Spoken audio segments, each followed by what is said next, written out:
श्री बगलामुखी ज्योतिष YouTube channel में मैं संयोग आनंद आपका हार्दिक स्वागत करता हूं। मेरे चैनल को सब्सक्राइब करिए, लाइक करिए, कमेंट करिए, शेयर करिए अधिक से अधिक यदि आपको मेरी बातें, मेरा अनुभव, मेरे विचार अच्छे लगते हैं। आज हम बात करेंगे वशीकरण के विषय में। लोग बात करते हैं वशीकरण करना चाहिए या नहीं करना चाहिए। पहले तो आपको ये समझना होगा कि वशीकरण होता क्या है,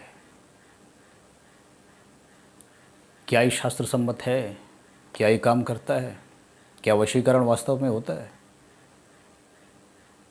आज हम इन्हीं बातों पर अपने विचार प्रस्तुत करेंगे। तंत्र शास्त्र में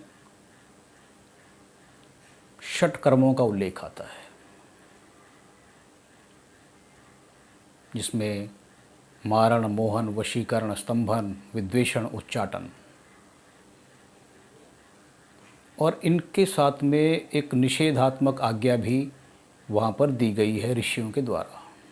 जो भी इन मंत्रों के, इन साधनाओं के जो ऋषि हैं, उन्होंने वहाँ पर विशेष रूप से एक संदेश, एक निषेध लगाया है कि इन सिद्धियों का, इन मंत्रों का, इन उपासना विधियों का अनुचित रूप से कोई भी प्रयोग न करे।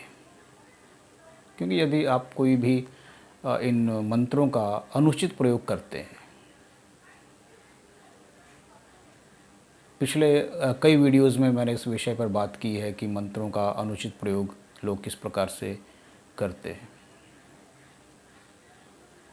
तो यदि आप वशीकरण करते हैं, करना चाहते हैं किसी व्यक्ति का, तो सबसे पहले आपको ये समझना पड़ेगा कि वशीकरण किन लोगों के लिए बनाया गया है।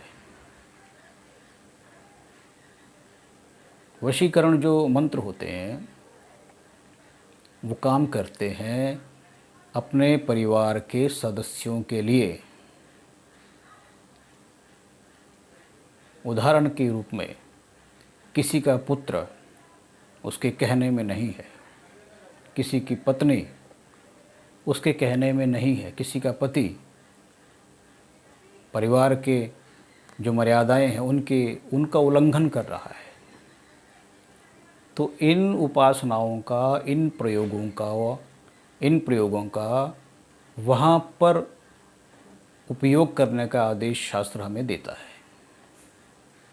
यदि कोई व्यक्ति, परिवार का कोई सदस्य उद्दंडता कर रहा है, आपको बार बार समझाने के बाद भी वो सही मार्ग पर नहीं आ रहा है, तो वहाँ पर आप शास्त्र सम्मत विधि से वशीकरण का प्रयोग कर सकते हैं। उसमें कोई भी दोष नहीं है। लेकिन अगर आप किसी और अशुभ कामना के लिए, अमंगल कामना के लिए, किसी भी अन्य जातक के लिए, पर स्त्री, पर पुरुष इत्यादि के लिए इसका प्रयोग करते हैं, तो ये किसी भी शर्त पर, किसी भी कंडीशन में सफल नहीं होता है। क्योंकि तंत्र शास्त्र स्वयं भगवान शिव द्वारा प्रतिपादित है। भगवान शिव के द्वारा तंत्र को जगत के कल्याण के लिए प्रकट किया गया। तो क्या भगवान शिव इस प्रकार की गलती करेंगे कि इस प्रकार की विधियां समाज में प्रतिपादित कर देंगे कि जिससे कि इस प्रकार से तो समाज में पूरा नीति अनीति का कोई भेद ही नहीं रह जाएगा। इसलिए वहाँ पर टर्म्स एंड कंडीशंस अप्लाई हैं। आप यदि सही मार्ग पर, सही ढंग से उसका प्रयोग करेंगे, तभी ये मंत्र, ये साधनाएं अपना काम करती हैं, अपना फल प्रदान करती हैं। अन्यथा ये निष्फल रहती हैं, चाहे आप कितना भी अधिक प्रयोग करते रहें इसका।